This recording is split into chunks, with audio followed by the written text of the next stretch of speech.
Welcome to the Equipped Disciple channel. My name is Rick McClatchy. I will be your host. We are here to be and to make disciples of Jesus, and we do that through daily devos, through Sunday sermons, and through other discipleship resources. We are here to equip you to be an equipped disciple. Welcome into another day of your daily devos. I'm Pastor Rick. Today we are kicking off the book of Proverbs, and there's another section on our Equipped Disciple channel where we tackled the book of Proverbs, but changed a lot in the format of how we do the daily devos since then. So I wanted to take another crack at the whole book, and so we're going to just go step by step through the book of Proverbs. Thought it would be great if we just started off with an introduction to the book of Proverbs to help get us started, to prime the pump, so to speak, when it comes to it. And so we're just going to go ahead and just jump right in. That's what we do here. We jump right in. And so the first question is, well, what in the world is a proverb? Okay, well, a proverb is just, it seeks to state a general but not absolute truth, brief but rich in meaning. So just little pithy statements, if you will. Divinely inspired is the book of Proverbs, so it's different than secular proverbs, yet secular proverbs are also good and can be applicable to life, but the book of Proverbs in the Word of God, divinely inspired, so we can be certain that it's useful and true. And then these are principles, not promises. Principles, not promises. The general rule, not the exception. And so, but are there exceptions? Yes. And sometimes there's quite a few exceptions. And so why do we say principles, not promises? Well, for example, in the book of Proverbs, it says that you should train up a child in the way that they should go, and in the end, they will not depart from that.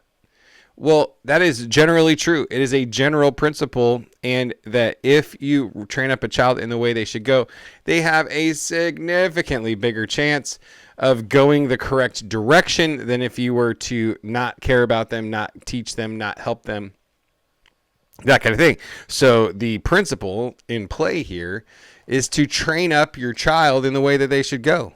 And the odds are that that child will go the right direction.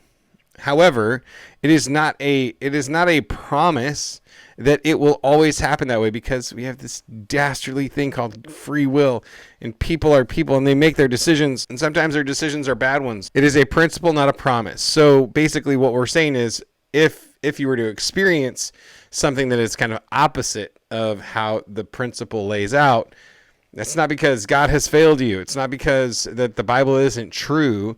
It's just because you have to pay attention to the kind of literature that you are reading and the proper application of that literature. So who wrote the book? Well, generally speaking, most of the Proverbs in the book are from King Solomon. King Solomon was reputed as the wisest man that's ever lived because of a divinely given gift of wisdom. If you go back into 1st and 2nd Kings and you read the story of King Solomon, you'll see that God came to him in a dream and asked him what he wanted. And rather than asking for riches or, long life, that kind of thing, he said, God, I need wisdom so that I can properly lead your people. And God gave him wisdom. God gave him the most wisdom. And so King Solomon was known worldwide as a man of great wisdom. People traveled from far and near to come and hear him speak, and gave him lots of gifts. He was the king during the most peaceful and most prosperous time in the history of the nation of Israel. And then we also, so that's chapters 1 through 24 are his Proverbs. Then 25 through 29, they're compiled by Hezekiah, but still generally credited to Solomon. There's a verse in the Bible that says that that Solomon wrote thousands and thousands of of Proverbs. So this is just a collection of the Proverbs, of some of the Proverbs that he wrote. And then we have Agur and Lemuel, chapters 30 and 31.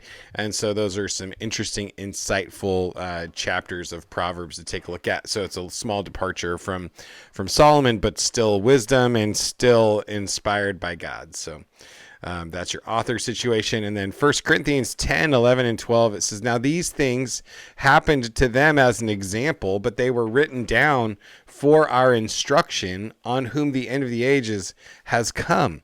Therefore, let anyone who thinks that he stands take heed lest he fall. I just think this is a really appropriate verse, a couple of verses to think about in regards to the book of Proverbs. These things were written down for our instruction. These things were written down to make us smarter, more prepared, etc. And so we need to, therefore, take heed lest we fall. Like, let's not overestimate our ability. Let's come humbly before the word of God, and let's be impacted by the book of Proverbs. And so it's written here for our example. Wisdom in their culture, the meaning of the Hebrew word, definitely carried with it the idea of action. So putting the knowledge into practice, so that it's not just about knowing a lot of stuff. Like it's kind of the difference between knowledge and wisdom. Is that wisdom is the practical application. So it's great to think about as you read the book of Proverbs, what am I going to do about this? How am I going to put this into practice? Because just knowing, and then you could ask the question, like, do you actually know it if you're not doing it? But the real question to ask yourself is how am I going to change as a result of what I'm reading? How is what I'm learning affecting how I live my life? Here's a great example of a proverb in chapter 24. I went by the field of a slacker and by the vineyard of one lacking sense. Thistles had come up everywhere, weeds covered the ground, and the stone wall was ruined. I saw and took it to heart. I looked and received instruction. So first he takes a negative human situation that's going on and just describes it. And then he says, I took it to heart. I took it to heart. I saw it. I took it to heart. I looked and I received instruction. And the instruction that he got out of it is a little sleep, a little slumber, a little folding of the arms to rest, and your poverty will come like a robber and your need like a bandit. So he just examined the negative status of humanity in some different areas and then drew some positive principles out of that to warn people about how not to live. So Hebrew poetry is generally 2 lines. The second line, it either complements or it contrasts. It completes or contrasts the statement. So you just watch out for how it's built that way. And there are a couple of spots in Proverbs where it looks a little tricky because of the nature of Hebrew poetry. And we'll try to point some of those out as we go through the book. So Proverbs, instructions for life, for everyone in all stages of life, in all circumstances. And Proverbs 3:13 says it so well. Happy is the one who finds wisdom and who acquires understanding. Happy is the one who finds wisdom and who acquires understanding. So that's what we're going to be aiming for. We want the instructions for life, for you, for me, in whatever stage of life you're in whatever circumstances you are facing, that you would be a happy person that finds wisdom and acquires understanding. All right. So God bless you. Have a great day, and let's connect up again tomorrow.